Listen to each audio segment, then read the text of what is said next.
Welcome to SVG-TV News and Sports for Monday, December 2nd, 2013. I am Jennifer Richardson with the details. The Roads, Buildings and General Services Authority, BRACSA, commenced its road repair program today, 2nd December, at a cost of $1 million. This program is expected to run for approximately 3 weeks. According to Communication Officer at BRACSA, Roxton Marshall Millington, the authority would be focusing primarily on asphalt repairs to village roads and secondary roads. Some improvements are also expected to be carried out on the South Leeward Highway. Millington says whilst roadworks can be inconvenient to the public, BRACSA is making all attempts to schedule and implement these repair works to accommodate motorists and road users throughout the program. Rehabilitation work on the Liberty Lodge Training Center is expected to commence within the next 2 weeks.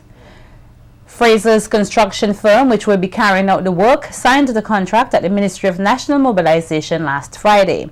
The project is expected to cost $531,893.12.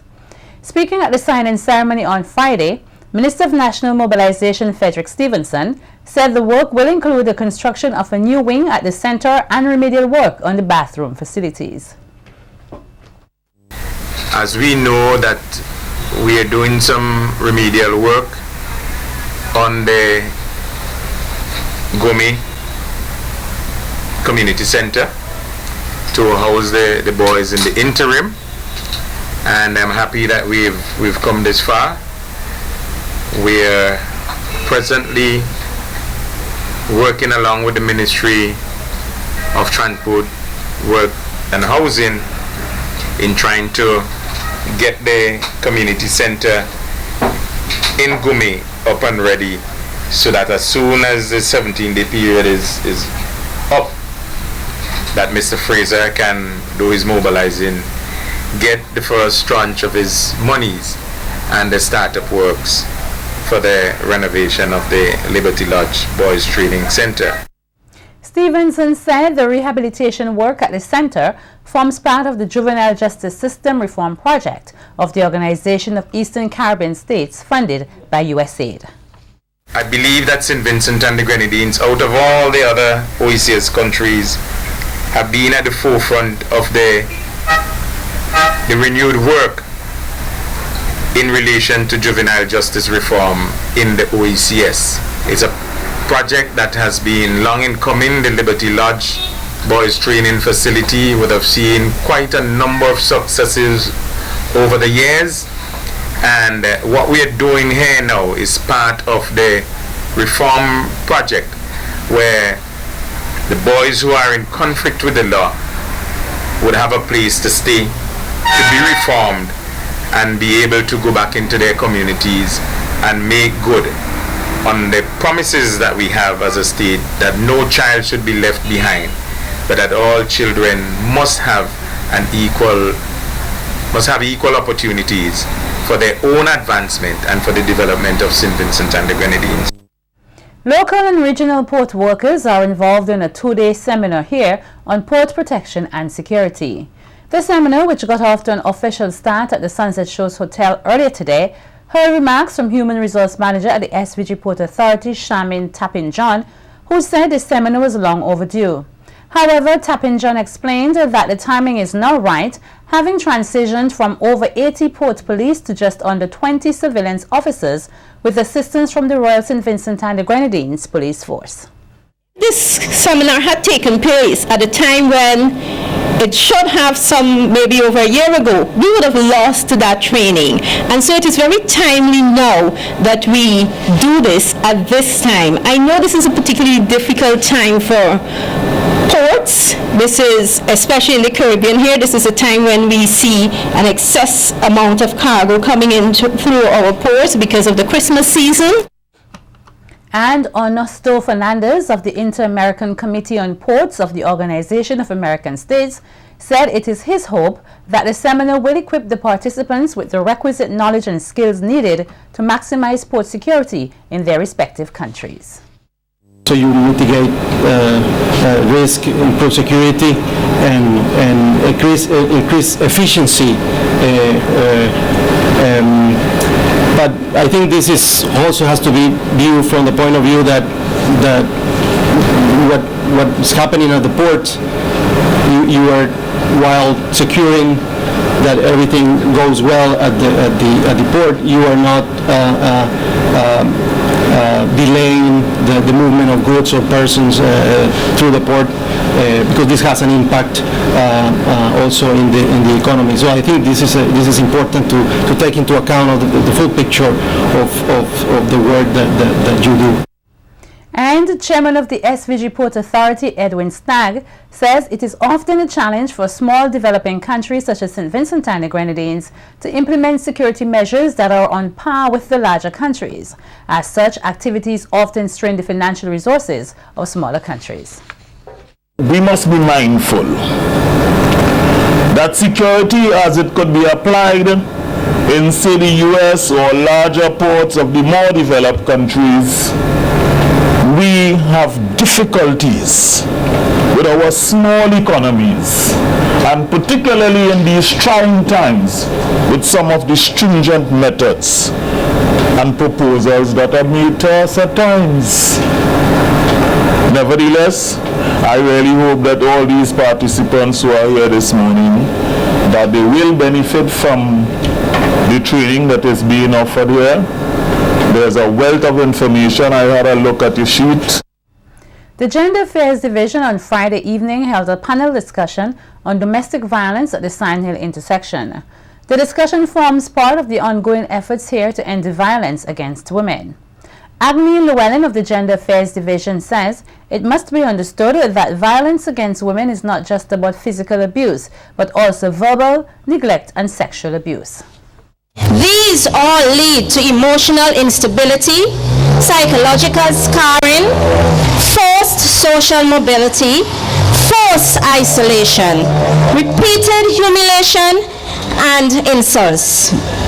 This evening is an attempt to end all these types of violence against women, men. You also need to play a part in ending this vicious cycle of violence. Pause for a moment. When you decide to be violent against your wife, your companion, think about your mother, your sister, your aunt, your friend. Would you like this to happen to any of your family or relatives? Llewellyn used the opportunity to call on citizens to do their part to end the scourge of domestic violence by breaking the silence. I implore you, women, children, men, speak out against violence. Most of all, that the citizens of St. Vincent and the Grenadines would be more involved in combating violence against women, and I quote, "It is not enough for women to speak out on the issue. For the message to be strong and consistent, women's voices must be backed up by men's." And this is a quote from Kanyas from Jonah, Michigan. I am sure through the exchange of knowledge and experience that we can do it better together. Still to come, 2013 National 9 Mornings Festival launched in grand style. More stories on the local scene when SVG-TV News continues. Don't go away.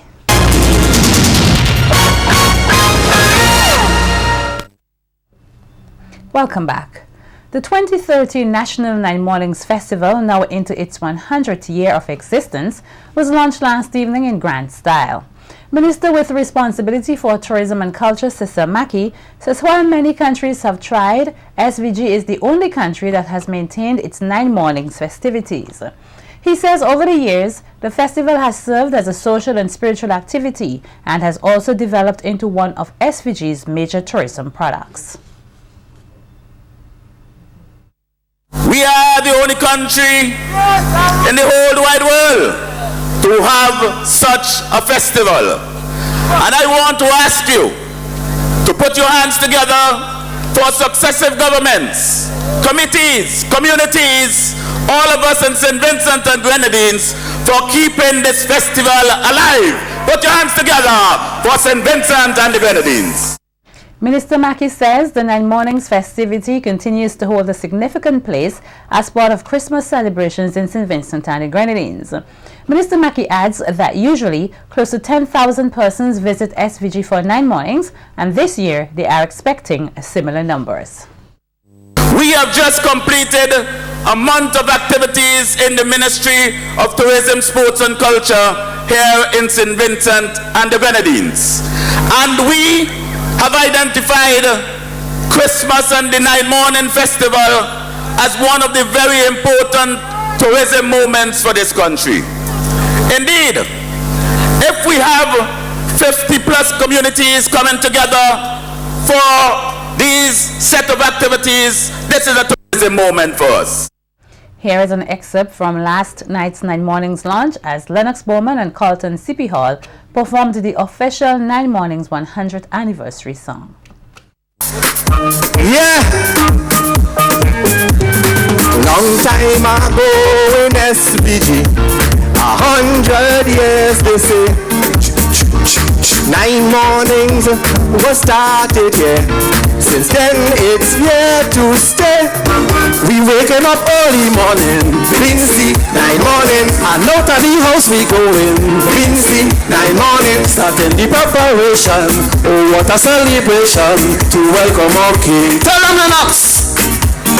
Yes, the Catholic novena is Vincy, 9 Morning. The 9 Mornings before Christmas, Vincy, 9 Morning. Church service we going, some going seated while others lining. Hey! We out of bed for the morning, 100 years. In every village we celebrating 100 years. As the bid for reparations continues here, Reverend Dr. George Frederick has added his theological view on the issue, urging persons not to confuse forgiveness with reconciliation.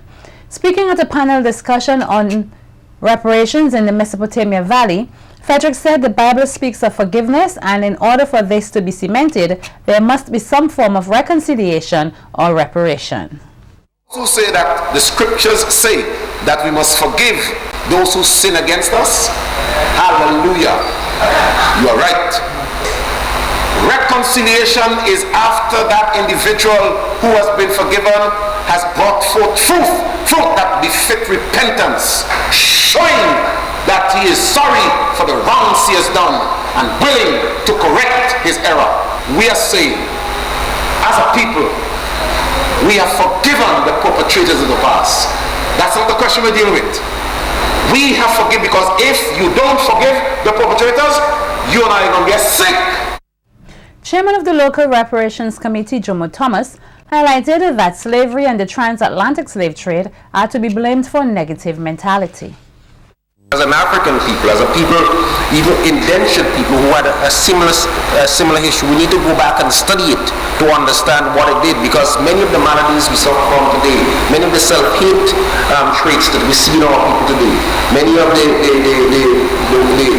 anger that we find in our people today, so a lot of the dislocation, it come out of that experience of slavery and the transatlantic slave trade. Meanwhile, some persons at the discussion forum stated their views on the issue of reparation. While many highlighted their support for reparation from Europe, others questioned its impact on the next generation.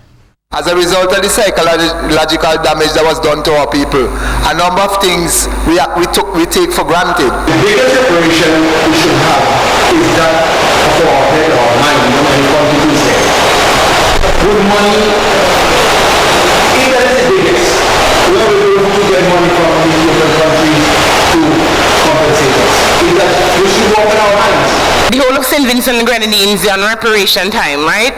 Now first, the people have to know exactly, say to yourself, what is reparation have to do with I in this time 2013 and I just born yesterday? I believe this is a food that we will carry. To get something, thank you. Will change anything? Will it? Really? Will my children? The Oriya Sports Arts and Cultural Organization has deemed the first ever fashion extravaganza held in the North Windward area on Saturday evening a major success. According to the community-based group, the event held at the Oria Hard Court surpassed members' expectations, attracting a large audience who enjoyed all 8 sections showcased by the 15 models who graced the runway. The show started off with the children's section Tinkerbell, a production of group member Sheena Child. This was followed by the all-black section, which was well received by the audience. The other sections included casual or party wear, beachwear, pattern, back in time, and the showstopper, the futuristic wear section designed by Shafiqua Nanton and Fayan Pollard. The makeup artist for the show was reigning Miss SVG, Shara George. The evening saw performances from 2013 Calypso Monarch Chanel Scorpion Williams, Delroy Fireman Hooper, Randy the Original Breeder, the Expression Dancers of Oria, and Top Secret Dancers of Sandy Bay. The Osco Fashion Extravaganza was held under the theme Lights, Camera, and Imagination. The group is now preparing to participate in the Christmas lighting activities as a non-competitor. Osco will also host for the second year later in December its annual Kids Christmas party.